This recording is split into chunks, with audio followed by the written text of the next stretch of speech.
In this special edition of It's a Wrap, I spoke to investigative journalist John Grobler and asked him to share some highlights and some of the low points of 2019.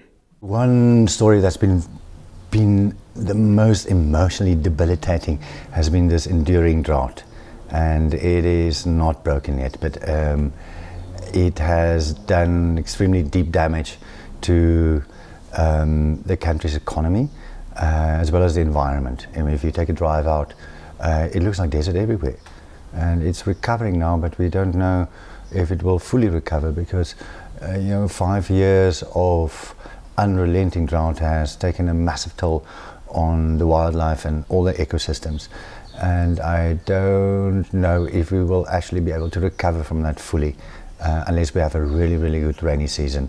As now, clouds are building up, but not quite there yet. On the more positive side, it has been the emergence of the younger voters in the last election. I've covered 6 elections so far, and it is the first time that I saw younger people vote in large numbers as they did. If you've been in a queue, you'd have noticed that everybody is basically between 25 and 35, and that is a significant development because suddenly I think people are waking up to the fact that the future of this country literally is in their own hands. The problem, of course, is that the results as presented to us simply do not fit with what we know had happened in the election, and this is going to be it's going to be the tipping point for democracy. If we can't enforce accountability by voting the ruling party out of power because they refuse to respect the vote, then we have a major constitutional crisis.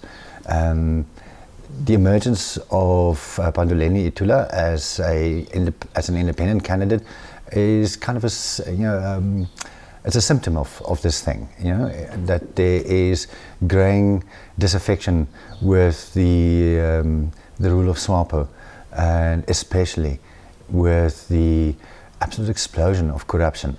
The fish rod file is just one of a series of major exposés we've seen through the year, and they're actually just too many to mention here. But fundamentally, what I think we've come to realize now is that there has been state capture by SWAPO. The fact that people think of SWAPO and the government as some sort of the same thing is indicative of that.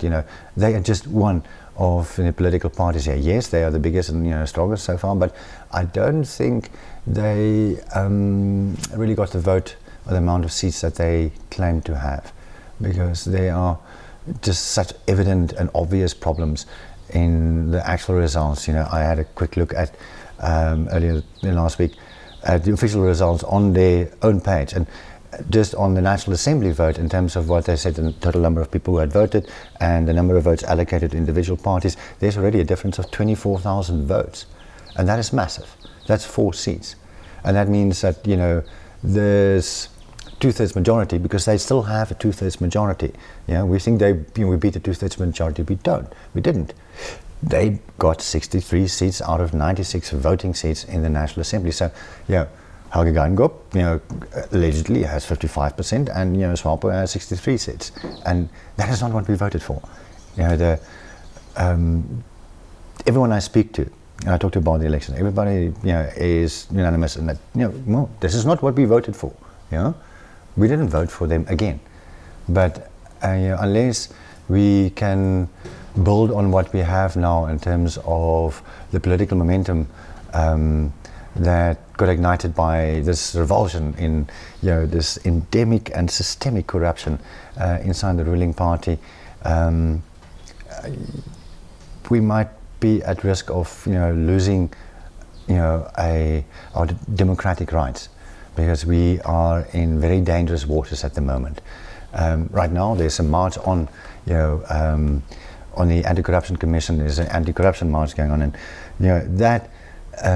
The final thing is, that to me is possibly the best thing that has evolved over the past year. That people have become acutely conscious and aware of the fact that there is this a system that basically only looks after the political elite, but ignores the rest of us, and it would appear is also now ignoring our vote.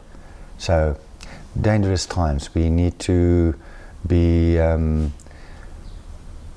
worried about this, and we need to be concerned about this, but we also need to all become more involved, because it is becoming evident to me that we now will have to be, as people, we the people, will have to stand up and elect a leadership that actually will do as we expect of them, that run the country in a politically neutral way, that would stimulate foreign direct investment, development, all these things that we need in order to turn this economy around. Because we are heading for a very, very tough year. Next year is going to be ugly. Food prices are spiraling up.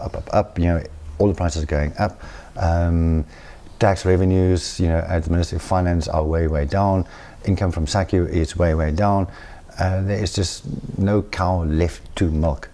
And the only way they're going to be able to make the budget work is to impose more taxes on us. And I think, I only speak for myself, but I think everybody is in the same position. There is just so much we can still pay over in tax. We have now all reached breaking point. We cannot afford this expensive government anymore, because this is what it is. It's the cost of this SWAPO patronage system as imposed on our state that is exacting this huge price. While at the same time, the country's revenues are basically channeled outside of the country via their own hands, via the offshore. It's the fish, it's the diamonds, it's basically everything. It's not just the extractive resources, but it's also in key services. Our tax collecting services are basically now contracted out to a Chinese company. Which makes you wonder if we are really capable of running our country ourselves. If we are basically farming out every key function that we have to private companies, why then do we have a government? Why do we have a central government? So these are all questions that we will have to face head on in the next 12 months, and I think it's going to be rough. It strikes me that the national budget for the coming year has allocated 1.3 billion for new military bases, new prisons, and various security-related aspects, while we're spending less than half on that on building new schools or building new clinics. It tells you what the thinking at National Planning Commission level is, because that's where it's basically decided. The fact that the military is now trying to elevate its own profile, during an election when they should actually be completely invisible, is most disconcerting and very, very worrying, because we know that SWAPO has this mentality that they came to power through the barrel of the gun. It is not true. SWAPO came to power because of an international settlement that led to the first elections which they won. There wasn't a true revolution as they would like to have people believe, but it doesn't stop certain corners of the military, I think, to still try and push this narrative that we came to power with the barrel of the gun, and we will continue to be in power through the barrel of the gun, because that is basically the message, the subliminal message that is being propagated here. The fact that we have the military making all these noises about people pretending or threatening to charge State House and a victim. I don't know where those threats came from. I didn't see those, and you certainly can't, on the basis of some hotheads, utterances on social media, suddenly decide that this is a real credible threat. It's more a case of seizing upon the flimsiest of pretexts to try and impose the military as a real power here. We have no need for an NDF, really. Where's the war? Where is the external threat? All the threats, all the things that are basically undermining our democracy are all within. As the saying goes, what eats the bean is inside the bean.